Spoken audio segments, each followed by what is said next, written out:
Assalamu alaikum and a very pleasant morning, girls. Today we are going to see about the characters in the short story The Snows of Kilimanjaro. Okay, here the first character we'll see about Harry.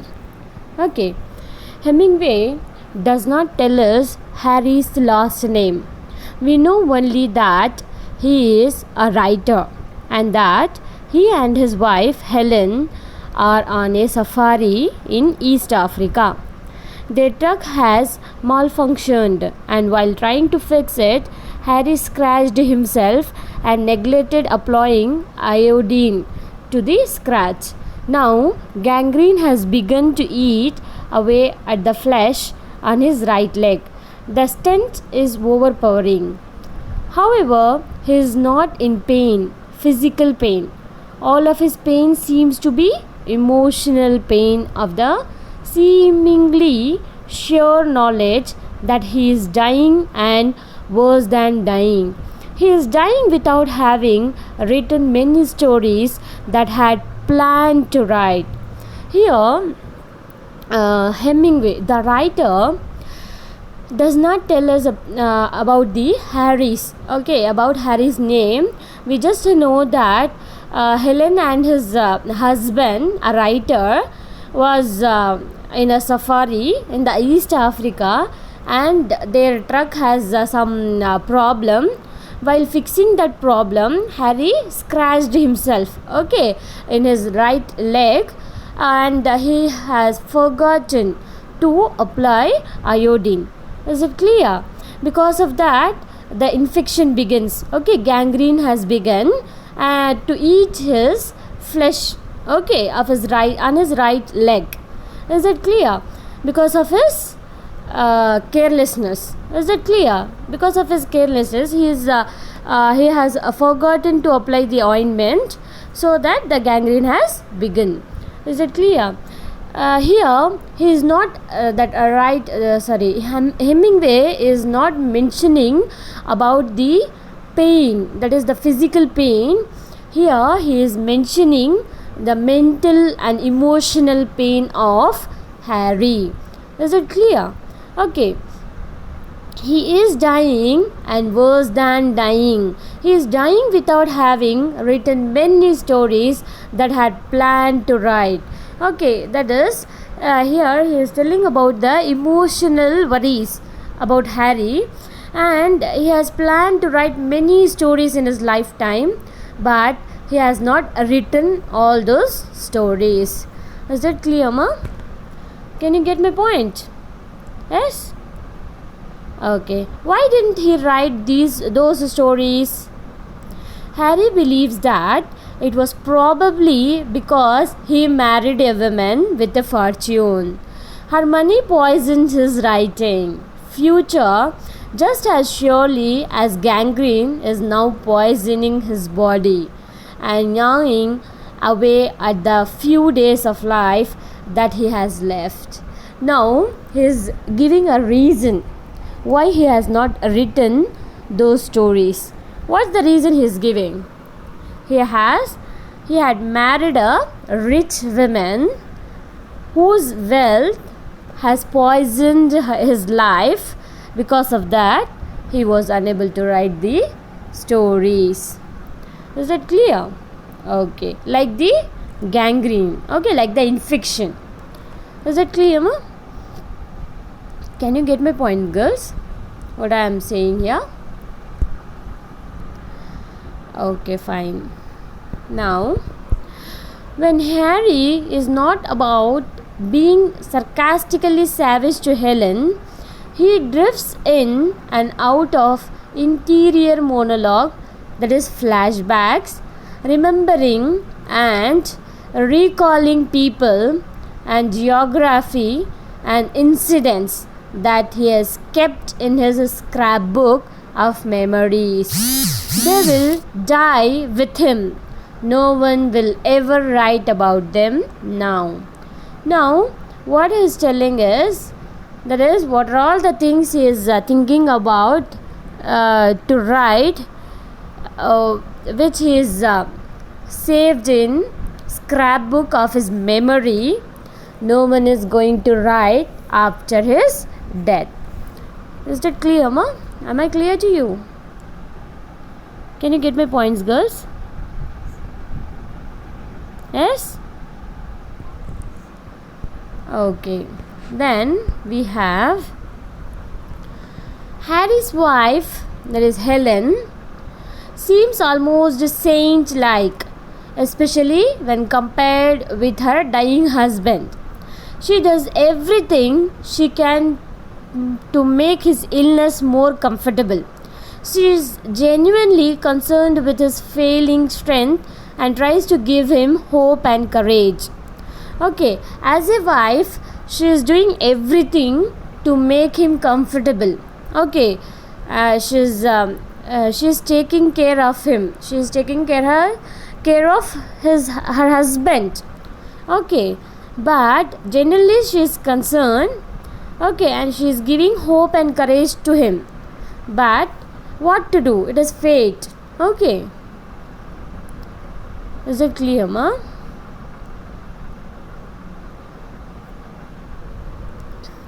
That is, here the writer colorfully presents the colorful life as a war correspondent, big hunter game, angeler, writer, and world celebrity. Is that clear, ma?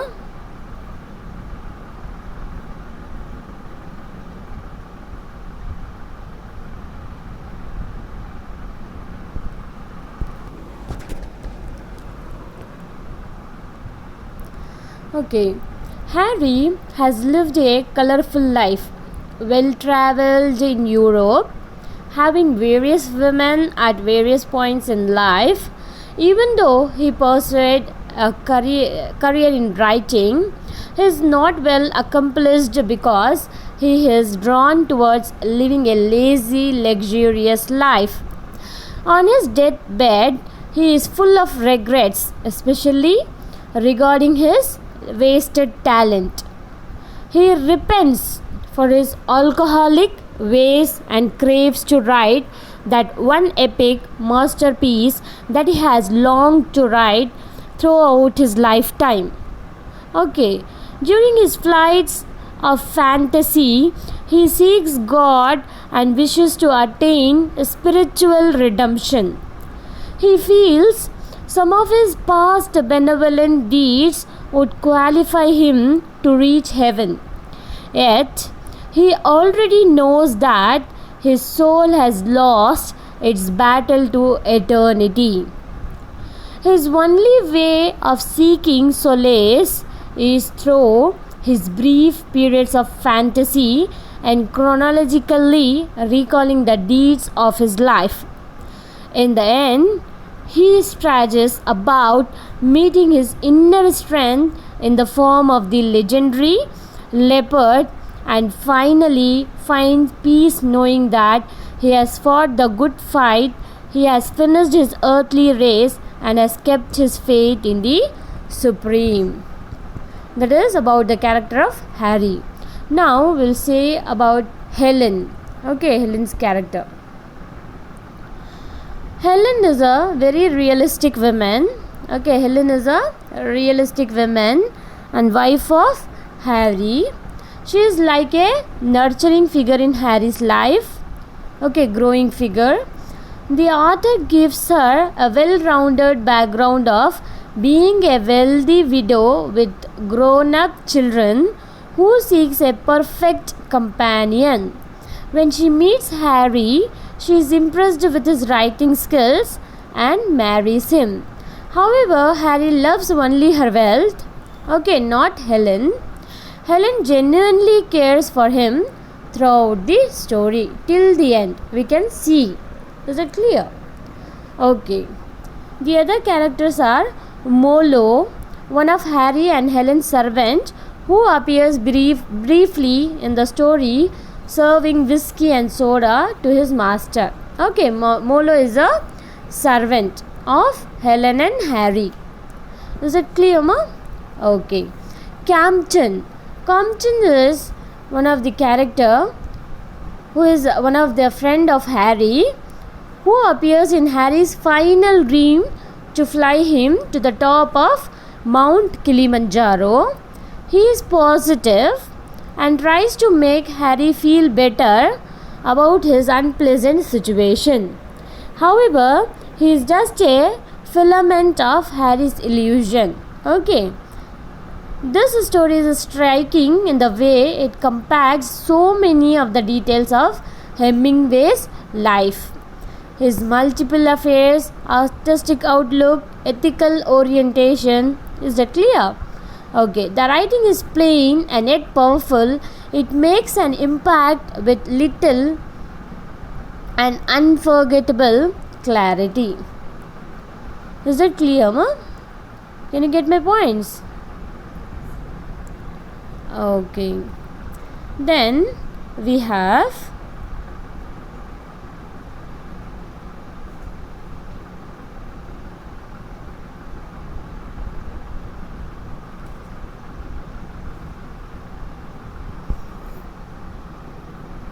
that is one quote from Harry. Dreaming about dying on Mount Kilimanjaro is Harry's symbolic quest to attain paradise.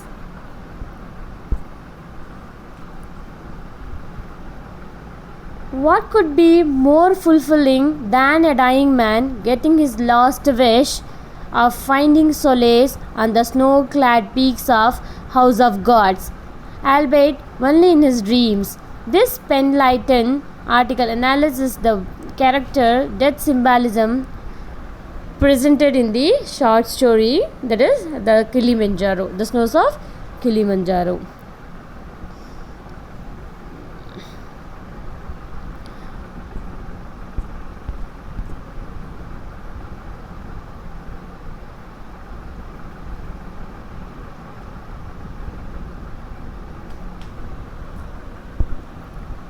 Here we'll see the tone, okay, how he has written. The prologue begins like an epitaph describing Mount Kilimanjaro as the abode of God, and on those white snow peaks lies the carcass of a leopard who seems to have wandered to those heights to meet his ultimate death.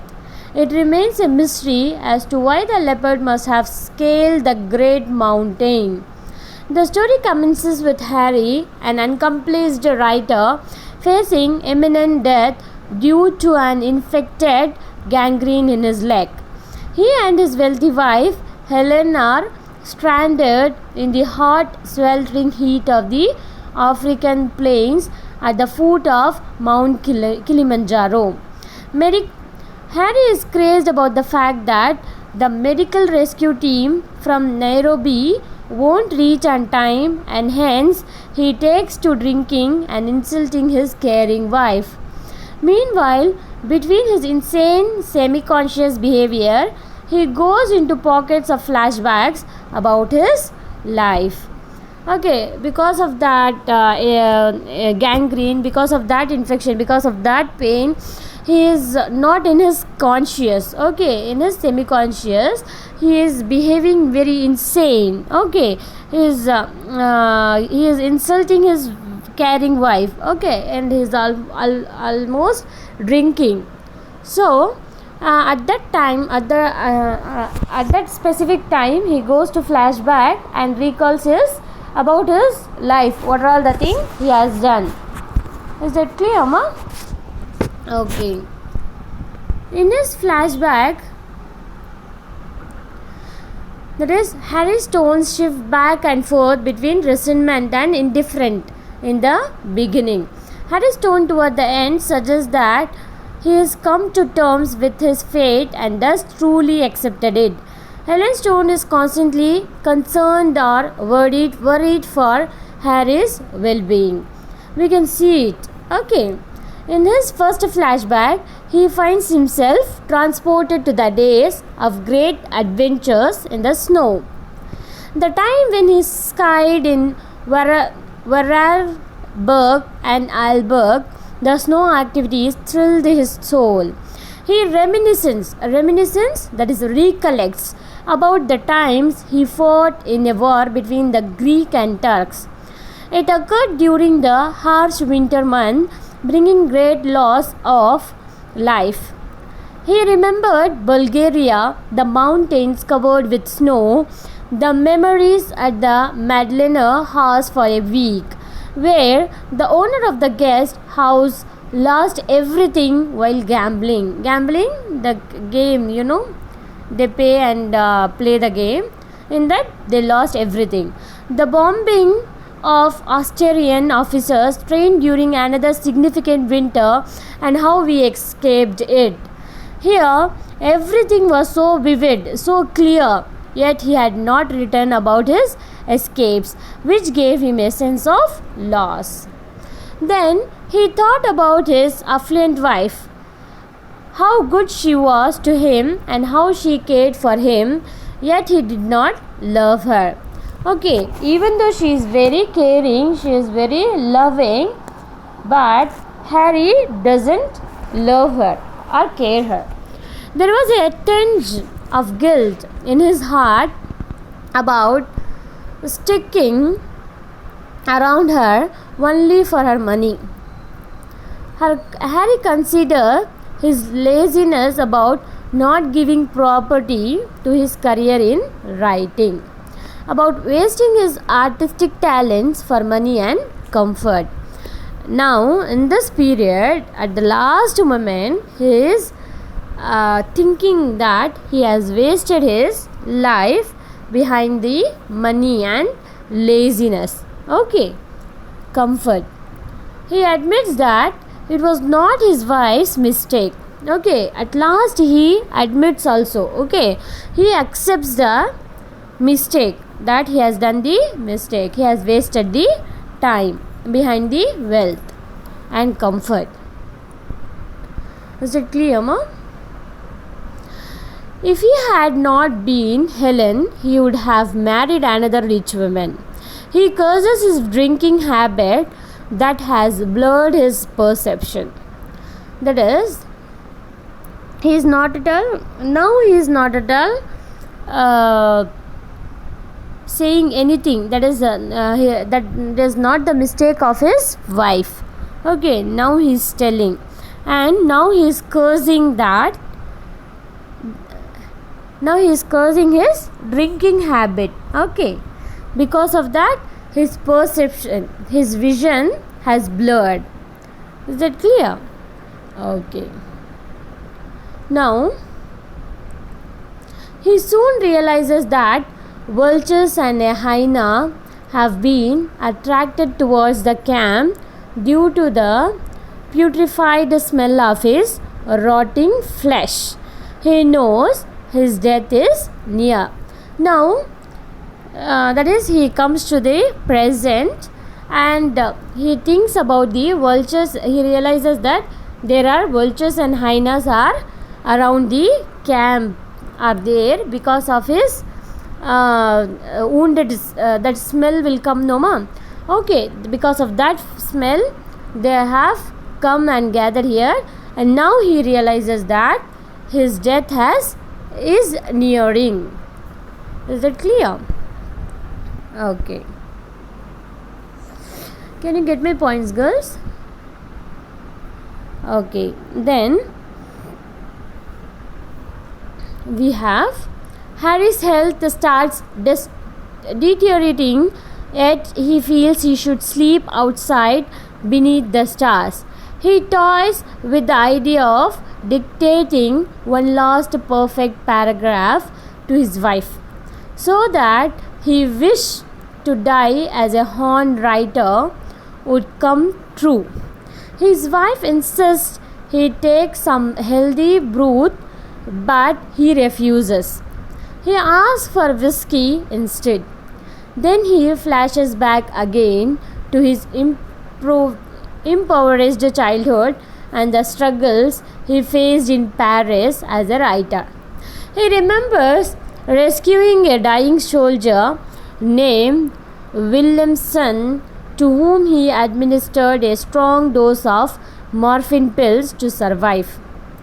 That is, in this paragraph, he wants to tell a perfect paragraph to his wife. Okay, at last he wished to tell. Okay, but his wife insists him to take some healthy broth, that is healthy soup or something, which will give him some strength, some energy. But instead of taking healthy thing, what he is asking for? He is asking for whiskey. Okay, and he again goes back to the flashback, where he struggled in the place Paris as a writer, as well as he remembers a dying soldier who rescued him, and he has given him a strong dose of morphine pills to survive. Is it clear, ma? Can you get me? Okay. Then finally he feels the hyena resting its head at the foot of his bed. Then suddenly he feels airborne in a plane piloted by Campton. The plane takes him to the grand snow-clad peaks of Mount Kilimanjaro, where he meets the legendary leopard. A sense of accomplishment washes over him. He feels home at the same time. Helen awakens and walks towards Harry's cot. She shines the flashlight on his leg and sees the dressing is pulled down and the leg is dangling off the cot. She calls out to him repeatedly but finds no answer. Strangely, Harry had passed away in his dreams. Outside the tent, the hyena symbolically howls in a strange human vociferation. That is, at last, he's sleeping. At that time, what he sees, that is, a plane has come to rescue him, and the captain is receiving him, and they are going, okay, in a journey where he sees the Mount Kilimanjaro.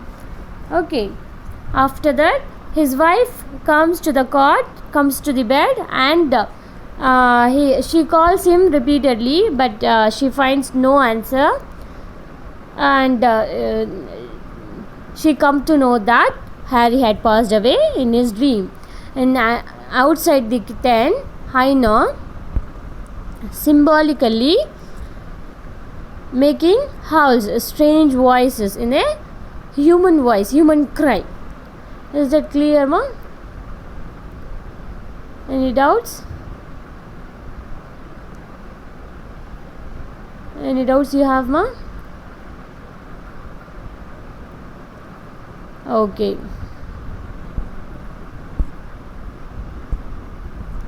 Then we have themes and symbolism. The story runs on an autobiographical element. It talks about the lavish, wasted life of a brilliant writer. Lavish, wasted life of a brilliant writer who loves to devote his time on money, women, and the desires of an opulent life. In this process, he has failed to document the beautiful memories of his life and abandoned his talent of writing. This, of course, in the end causes him regret. The story is also themed around death after life. He features through various symbolic terms used throughout the story. The most evident reference to death is the accidental injury of the protagonist. Protagonist, the central character, that is Harry. And the way he agonized in a great pain, that he has little time left to survive. There are several other visual imagery of death, such as the vultures, the hunting down of an animal, and the breaking down of the truck. There is the emblematic demise of Harry's writing vocation that the protagonist begins to recognize during his last hour. Is that clear, ma?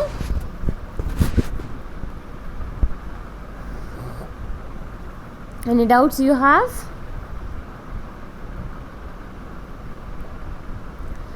Okay, that is the Mount Kilimanjaro. In most of the ancient civilization, it was believed that God promises to a promise of peaceful afterlife reposes on the highest mountain tops. For the Greeks, it was Mount Olympus. For the Hebrews, it was Mount Sinai. And for the Japanese, it was Mount Fuji. When Harry looks at Kilimanjaro, he sees it as a symbol of truth, noble mindedness, paradise, and purity. So, at last, he wished that he wants to go to that peaceful place, that is the Mount Kilimanjaro. Is it clear, ma? And the vulture and hyena, you know. Okay, there are the symbols of death. And snow is a significant to loneliness, loss, and abandonment. The bleak harsh days of winter are dark and dull, which so perfectly symbolizes the moments before death. And the plane, that is the last flight. The flight is symbolic to the final flight of the soul as it leaves the body and worldly woes to attain its final resting place. The plane symbolically represents his ascension to Kilimanjaro, which is symbolic for heaven. Okay, at last he wished to go there, right? Yes or no? That is the symbolism of heaven. He trusts that he is in the plane with Captain, with his friend, and that he is flying over the peaks of Kilimanjaro. Harry believes his soul has gone or is going to heaven and achieving immortality, just like the frozen leopard in the epigraph. But the reality being that he passes away on the plains of Africa. The reality is he has passed away on the plains of Africa. Is that clear, ma?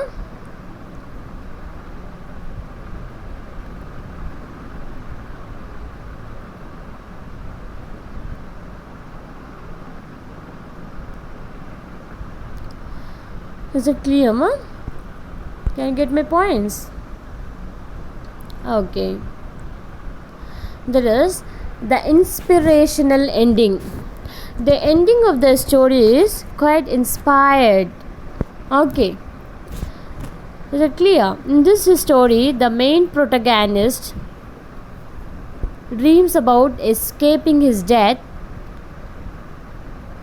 That is the illusion himself to find his way back home just before his imminent death.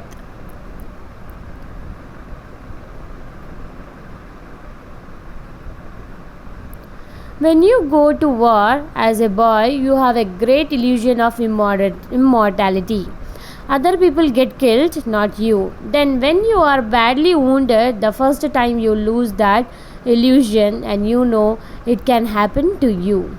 That is the quotation. Is it clear? Okay.